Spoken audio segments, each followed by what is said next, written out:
मैं तो वो बोरिंग फूल पत्ते, अजीब सी डिजाइन्स और वो मोर वगैरह नहीं बनाऊंगी अपनी मेहंदी में। कुछ सॉलिड, कुछ हटके, ऐसी डिजाइन जिसे देखकर सबकी आंखें फटी की फटी रह जाएंगी। अरे निगोड़ी, अब क्या पूरी दुनिया का नक्शा बनाएगी अपनी हथेली पे? अरे तुझे जैसे डिजाइन चाहिए वैसे इस मेहंदी रचाने वाले को बता दे। हाँ अमृता, और वैसे भी हमने जिन मेहंदी आर्टिस्ट को बुलवाया है वो सभी पूरे लखनऊ की फेमस मेहंदी आर्टिस्ट हैं। ओके ओके, तो फिर कोई इश्यू नहीं। चलो चलो, अब जल्दी से जाकर सो जाओ, वरना ज्यादा देर तक जागे रहे तो आंखों के नीचे काले घेरे पड़ जाएंगे और फिर तुम दोनों भी अपनी शादी के दिन मायूस हो जाओगे, ये सोचकर कि मैं तो बदसूरत लग रही हूँ।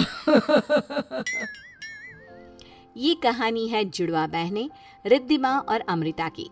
दोनों बहनों ने अपनी पढ़ाई पूरी कर ली थी और अब उनकी शादी का समय आता है। दोनों की शादी दो भाइयों से तय होती है, रिद्धिमा की निहार से और अमृता की मुकुंद से। अमृता बचपन से ही अपनी बहन रिद्धिमा से जलती, क्योंकि उसे सब हर चीज में, हर मामले में रिद्धिमा से कम मानते। अब दोनों बहनों की शादी की रस्में होती हैं और सगाई के बाद मेहंदी की रस्म आती है। तभी अमृता के माता पिता मधुमालती और विशंबर, मेरी दोनों जुड़वा बेटियों, तुम्हारी मेहंदी की रस्म है आज। मेहंदी एक बहुत ही पवित्र शगुन होती है, जिसके रंग के खिलने से जीवन में भी खुशियां खिल जाती है। अब मेहंदी, फिर संगीत और फिर हल्दी, उसके बाद तुम दोनों की शादी होकर विदाई हो जाएगी। एक माता पिता के लिए ये बहुत कठिन और भावनाओं से भरा समय होता है। तुम दोनों भी एक ही ससुराल में जाने वाली हो, तो जैसे जीवन भर बचपन से एक दूसरे की ढाल बनती आई हो, वैसे ही आगे भी एक दूसरे की ढाल बनकर एक दूसरे का साथ देना। जी पापा। डाल माय फुट। इस रिद्धिमा की बच्ची की वजह से बचपन से लेके आज तक मुझे सिर्फ ताने और डांट ही सुनने मिली है, और ये माँ पापा ने मेरी और उसकी शादी एक ही घर के लड़कों के साथ तय कर दी। अब ये मेरा पीछा ससुराल में भी नहीं छोड़ेगी। मेहंदी की रस्म शुरू हो जाती है। पूरे घर को बहुत सुंदर तरह से फूलों की लड़ियां और लाइटिंग की झालर लगाकर सजाया जाता है। दोनों बहनें भी लहंगे में बहुत खूबसूरत लगती हैं। निहार और मुकुंद और उनके घरवाले भी मेहंदी लेकर आते हैं। निहार की माँ सुहासिनी और पिता सरताज मधुमालती को शगुन की मेहंदी देते हुए कहते हैं, मधुमालती जी, ये लीजिए, ये लड़के वालों की तरफ से शगुन की मेहंदी। धन्यवाद सुहासिनी जी। अरे वाह, दोनों बच्चियां कितनी सुंदर लग रही हैं। और निहार और मुकुंद भी बहुत हैंडसम लग रहा है इन कुर्तों में। थू, नजर ना लगे किसी के हमारे बच्चों को। चलिए फंक्शन शुरू करते हैं। सभी औरतें ढोल बजाती हैं और नाच गानों के साथ फंक्शन शुरू होता है। लेकिन मेहंदी बनाने वाली लड़कियां गलती से अमृता की हथेली पर उसकी बहन रिद्धिमा के मंगेतर निहार का नाम लिख देती है और रिद्धिमा की हथेली पर अमृता के मंगेतर मुकुंद का नाम लिख देती हैं। दोनों जुड़वा बहनों का ध्यान नाच गानों में रहता है और इसी के चलते उनकी इस सब पर नजर ही नहीं जाती। मेहंदी लगा के रखना, ढोली सजा के रखना, लेना तुझे ओ गोरी, आएंगे तेरा सजना। तभी अचानक से रिद्धिमा चिल्ला पड़ती है, अरे नहीं, ये क्या कर दिया तुमने?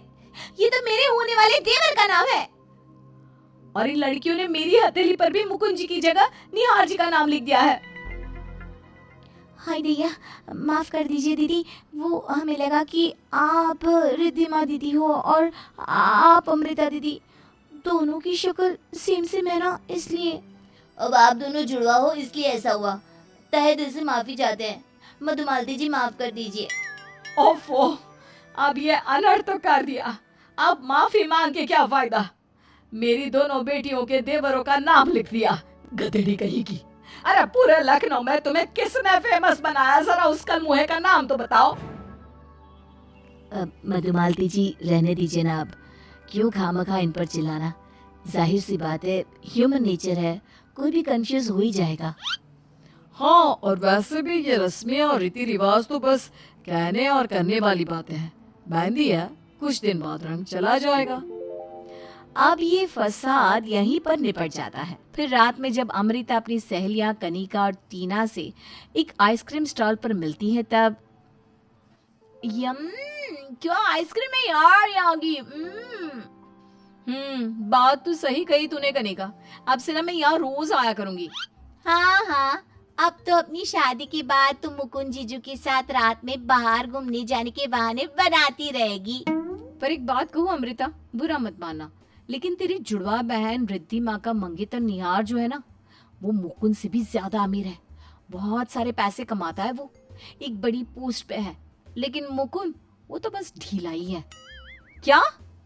लेकिन तुम्हें ये सारी निजी बातें कैसे पता?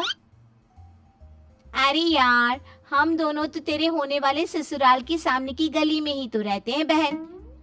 अपनी सहेलियों की इन बातों को सुनकर अमृता गुस्से से आग बबूला हो जाती है और घर जाकर वो सोचने लगती है, वाह, मतलब रिद्धिमा की शादी होगी उस अमीर निहार से जो इतनी अच्छी जॉब करता है, और मैं उस मुकुंद से शादी कर लूं। माँ और पापा भी ऐसे ही हैं, दोनों बस रिद्धिमा का अच्छा देखती हैं और मेरा बुरा। नहीं, पहले ही इस लड़की ने मेरी आधी जिंदगी बर्बाद कर रखी है, और अब फिर से मैं उसकी शादी उस निहार से होते हुए नहीं देख सकती। रिश्ता पक्का करते वक्त तो सुहासिनी आंटी ने और उन दोनों भाइयों ने बहुत मक्खन लगाकर कहा था कि दोनों भी अच्छी नौकरी करते हैं। शादी के बाद जब रिद्धिमा महंगी साड़ियां, सोने के गहने और पूरी अमीरों की तरह हो जाएगी उस निहार के साथ, तब तो मैं जल जल कर सच में राख हो जाऊंगी। कुछ तो करना पड़ेगा। तभी सोचते हुए अमृता की नजर आईने में अपने आप पर जाती है और अपनी शक्ल को देखकर अमृता अचानक से मुस्कुराकर कहती है, वाह, क्या आइडिया है।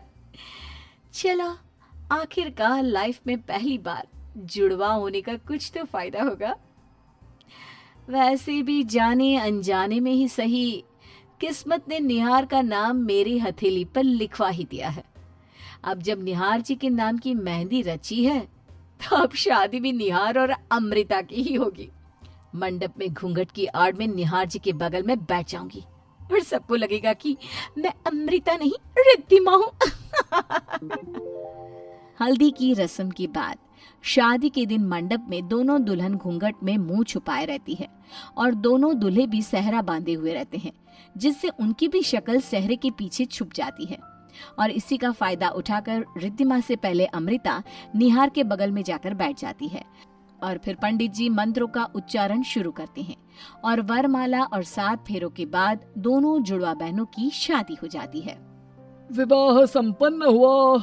अब ये दोनों जोड़े सदा के लिए शादीशुदा जोड़े बन चुके हैं। अब दुल्हनों अपना अपना घूंघट उठा लो और दुल्हों तुम भी अपना सहरा उठा लो और बड़े बुजुर्गों का आशीर्वाद ले लो। लेकिन जब चारों अपना घूंघट और सहरा उठाते हैं तब उन्हें देखकर सभी चौंक जाते हैं। रिद्धिमा जी आप? मुकुंद जी आप? अमृता तुम यहाँ, ये कैसे हुआ? और अमृता नाटक करती है, ओह नो, ये क्या हो गया? अरे बाप रे, फिर से दोनों बहनों के जुड़वापन की वजह से ये घोर मुसीबत खड़ी हो गई।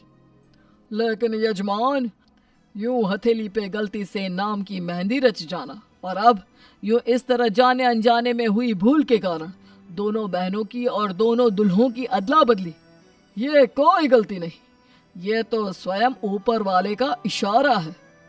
अब विधि विधान से जो हो गया है उसी को स्वीकार कर लीजिए, क्योंकि ये जोड़ियां किस्मत ने मिलाई है। हाँ, पंडित जी सही कह रहे हैं। अब शादी हो गई है तो इसी को स्वीकार कर लेते हैं। वैसे भी ये अरेंज मैरिज है, लव मैरिज होती तो सोचा जाता। बच्चों, इसी को नियति का इशारा समझो और अपनी नई शुरुआत करो। अमृता मन ही मन बहुत खुश होती है। ये फाइनली मेरी शादी निहार से हो ही गई। जिंदगी भर तो किस्मत को मुझ पर कभी दया नहीं आई, लेकिन अब मेरी शादी के वक्त किस्मत फुल ऑन मुझ पर दया बरसा रही है। अब ये रिद्धिमा रहेगी इस बेवकूफ मुकुंद के साथ और मैं रहूंगी रानियों की तरह अपने निहार जी के साथ। रिद्धिमा, मुकुंद और अमृता निहार दोनों भी ससुराल जाते हैं और खुशी से रहने लगते हैं। लेकिन शादी के 3 दिन बाद अचानक से निहार जी की जॉब छूट जाती है। हाँ, मेरी कंपनी बंद हो गई है। हमारे बॉस की डेथ के बाद अब उस कंपनी का मालिक कोई नहीं रहा। अब मेरी जॉब छूट गई है। क्या? अब क्या होगा? अब तो भगवान ही जाने। अरे नहीं, जिस बुनियाद पे मैंने इस निहार से शादी की थी क्योंकि ये अमीर था, लेकिन अब तो इसकी जॉब छूट गई। नहीं, ये मेरे साथ ही क्यों होता है? इतनी मेहनत से सारी चाल रची और बदले में मुझे ये मिला। अमृता ने जिस चीज के लिए निहार से शादी की थी वही चीज उसके हाथ में आई ही नहीं। और दूसरी तरफ रिद्धिमा और मुकुंद अपनी नई शुरुआत करते हैं और थोड़े में ही सही लेकिन दोनों एक खुशहाल जिंदगी बिताते हैं और अमृता अपना सर पीटते रह जाती है।